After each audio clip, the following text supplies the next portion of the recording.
2 Pedro, capítulo 1. Eu, Simão Pedro, servo e apóstolo de Jesus Cristo, escrevo essa carta a vocês que, por causa da bondade do nosso Deus e Salvador Jesus Cristo, receberam uma fé tão preciosa como a nossa. Que a graça e a paz estejam com vocês e aumentem cada vez mais por meio do conhecimento que vocês têm de Deus e de Jesus, o nosso Senhor. O poder de Deus nos tem dado tudo o que precisamos para viver uma vida que agrada a Ele, por meio do conhecimento que temos daquele que nos chamou para tomar parte na sua própria glória e bondade. Desse modo, Ele nos tem dado os maravilhosos e preciosos dons que prometeu. Ele fez isso para que, por meio desses dons, nós escapássemos da imoralidade que os maus desejos trouxeram a este mundo e pudéssemos tomar parte na sua natureza divina. Por isso mesmo, façam todo o possível para juntar a bondade à fé que vocês têm. A bondade juntem o conhecimento. E ao conhecimento, o domínio próprio. E ao domínio próprio, juntem a perseverança, e a perseverança, a devoção a Deus. A essa devoção, juntem a amizade cristã, e a amizade cristã, juntem o amor.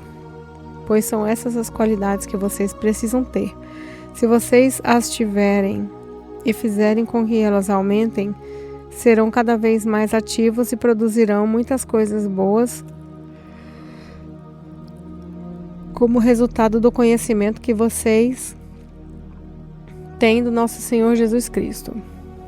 Mas quem não tem essas coisas é como um cego ou como alguém que enxerga pouco e esqueceu que foi purificado dos seus pecados passados.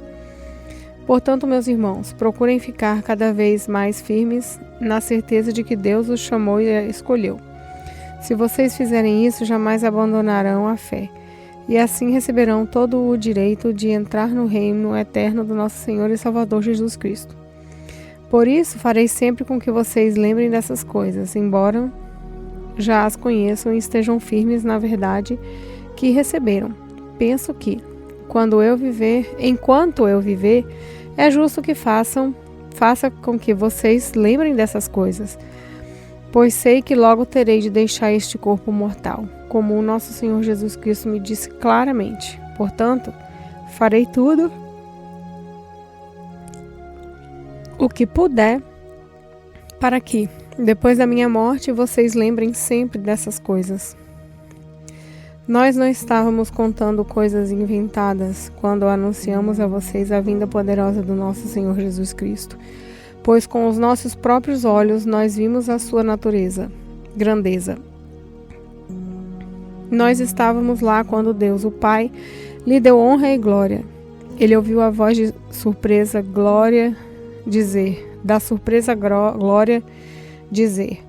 esse é o meu filho querido, que me dá muita alegria. Nós mesmos ouvimos a voz que veio do céu quando estávamos com o Senhor Jesus no Monte Sagrado. Assim temos mais confiança ainda na mensagem anunciada pelos profetas. Vocês fazem bem em prestar atenção nessa mensagem, pois ela é como uma luz que brilha em lugar escuro, até que o dia amanheça e a luz da estrela da manhã brilhe no coração de vocês. Acima de tudo, porém, lembrem disso. Ninguém pode explicar por si mesmo uma profecia das Escrituras Sagradas, pois nenhuma mensagem profética veio da vontade humana, mas as pessoas eram guiadas pelo Espírito Santo quando anunciavam a mensagem que vinha de Deus. 2 Pedro, capítulo 2. No passado, apareceram falsos profetas no meio do povo, e assim também vão aparecer falsos mestres entre vocês. Eles ensinarão doutrinas destruidoras e falsas e rejeitarão o mestre que os salvou. E isso fará com que caia sobre eles uma rápida destruição. Mesmo assim, muita gente vai imitar a vida imoral deles. Por causa desses falsos mestres, muitas pessoas vão falar mal do caminho da verdade. Em sua ambição pelo dinheiro, esses falsos mestres vão explorar vocês, contando histórias inventadas. Mas faz muito tempo que o juiz está alerta e o destruidor deles está bem acordado. Pois Deus não deixou escapar os anjos que pecaram, mas os jogou no inferno e os deixou presos com correntes na escuridão, esperando o dia do julgamento. Deus não deixou escapar o mundo antigo, mas trouxe o dilúvio sobre o mundo dos que não queriam saber de Deus. A única pessoa que ele salvou foi Noé, que anunciou que todos deviam obedecer a Deus. E Deus também salvou as outras 7 pessoas. Deus condenou a cidade de Sodoma e Gomorra, destruiu-as com fogo como exemplo do que vai acontecer com os que não querem saber dele. Ele salvou Ló, um homem bom, que estava aflito, porque conhecia a vida daquela gente imoral. Todos os dias esse homem bom que vivia entre eles ficava muito agoniado ao ver e ouvir as coisas más que aquela gente fazia. Tudo isso nos mostra que o Senhor sabe como livrar das aflições as pessoas dedicadas a Ele e também sabe como guardar os maus debaixo do castigo para o dia do juízo, para o dia do julgamento. Ele castigará especialmente os que seguem os seus próprios desejos imorais e desprezam a autoridade dele. Esses falsos mestres são atrevidos e orgulhosos. Eles não têm nenhum respeito pelos gloriosos seres celestiais e os insultam. Ora, até mesmo os anjos, sendo muito mais fortes e poderosos do que esses falsos mestres, não os acusam com insultos na presença do Senhor. Mas esses homens agem por instinto, como os animais selvagens que nascem para serem caçados e mortos. Eles xingam aquilo que não entendem. Por tudo isso, eles serão destruídos como animais selvagens e pagarão com o sofrimento que causaram aos outros. Eles têm prazer em satisfazer em pleno dia os seus desejos imorais. Quando se reúnem com vocês, são uma vergonha e um escândalo, divertindo-se o tempo todo com os seus modos enganosos.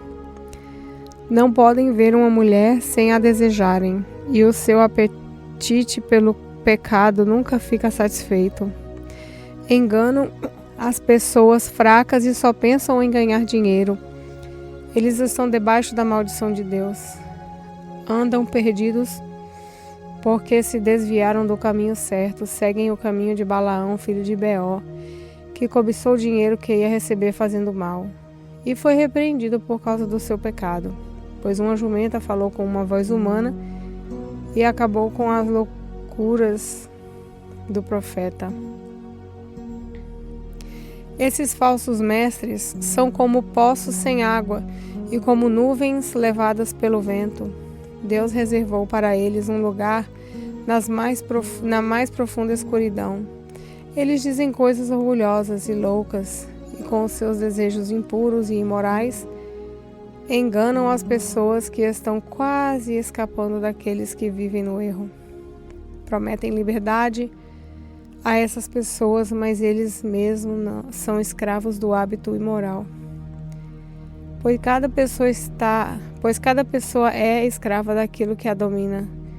Portanto, aqueles que chegaram a conhecer o nosso Senhor e Salvador Jesus Cristo e que escaparam das imoralidades do mundo, mas depois foram agarrados e dominados por elas, ficam no fim em pior situação do que no começo, pois teria sido muito melhor que eles nunca tivessem conhecido o caminho certo do que depois de o conhecerem, voltarem atrás e se afastarem do mandamento sagrado que receberam. O que aconteceu a essas pessoas prova que são verdadeiros esses ditados. O cachorro volta ao seu próprio vômito e a porca lavada volta a rolar na lama. 2 Pedro, capítulo 3. Meus queridos amigos, essa é a segunda carta que estou escrevendo a vocês. Nessas 2 cartas, procuro despertar pensamentos puros na frente de vocês, fazendo com que lembrem dessas coisas. Quero que lembrem das palavras ditas há muito tempo pelos santos profetas e do mandamento do nosso Senhor e Salvador, que foi dado a vocês por meio dos apóstolos que anunciaram o Evangelho a vocês. Primeiro, vocês precisam saber que nos últimos dias vão aparecer homens dominados pelas suas próprias paixões. Eles vão zombar de vocês, dizendo: ele prometeu vir, não foi? Onde está ele? Os nossos pais morreram e tudo continua do mesmo jeito que era desde a criação do mundo. Esses zombadores esquecem de propósito que há muito tempo Deus deu uma ordem e os céus e a terra foram criados. Esquecem que a terra foi formada da água e no meio da água e também pela água do dilúvio do mundo antigo foi destruído. Mas os céus e a terra que agora existem estão sendo guardados pela mesma ordem de Deus, a fim de serem destruídos pelo fogo. Estão sendo guardados para o dia do julgamento e da destruição dos que não querem saber de Deus. Meus queridos amigos, não esqueçam isso. Para o Senhor, um dia é como 1000 anos e 1000 anos como um dia. O Senhor não demora a fazer o que prometeu, como alguns pensam. Pelo contrário, Ele tem paciência com vocês, porque não quer que ninguém seja destruído, mas deseja que todos se arrependam dos seus pecados. Porém, o dia do Senhor chegará como um ladrão. Naquele dia, os céus vão desaparecer com um barulho espantoso e tudo o que há no universo será queimado. A terra e tudo o que existe nela vão sumir. Sabendo que tudo isso vai ser destruído assim, então que tipo de gente vocês precisam ser? A vida de vocês deve ser agradável a Deus e dedicada a Ele. Esperem a vinda do dia de Deus e façam o possível para que venham logo. Naquele dia os céus serão destruídos como fogo e tudo o que há no universo ficará derretido. Porém Deus prometeu e nós estamos esperando um novo céu e uma nova terra, onde tudo será feito de acordo com a vontade dele. Por isso, meus amigos, enquanto vocês esperam aquele dia, façam o possível para estar em paz com Deus, sem mancha e sem culpa diante dele. Lembrem que a paciência do nosso Senhor é uma oportunidade para vocês serem salvos, pois o nosso querido irmão Paulo, com a sabedoria que Deus lhe deu, escreveu a vocês sobre esse assunto. E foi assim mesmo que ele disse em todas as suas cartas quando escreveu a respeito disso. Nas cartas dele, há algumas coisas difíceis de entender, como que os ignorantes e os fracos na fé explicam de maneira errada, como fazem também com outras partes da Escritura Sagrada. E assim, eles causam a sua própria destruição. Mas vocês, meus amigos, já sabem disso? Portanto, tomem cuidado para não serem levados pelo erro de pessoas imorais e para não caírem da sua posição segura.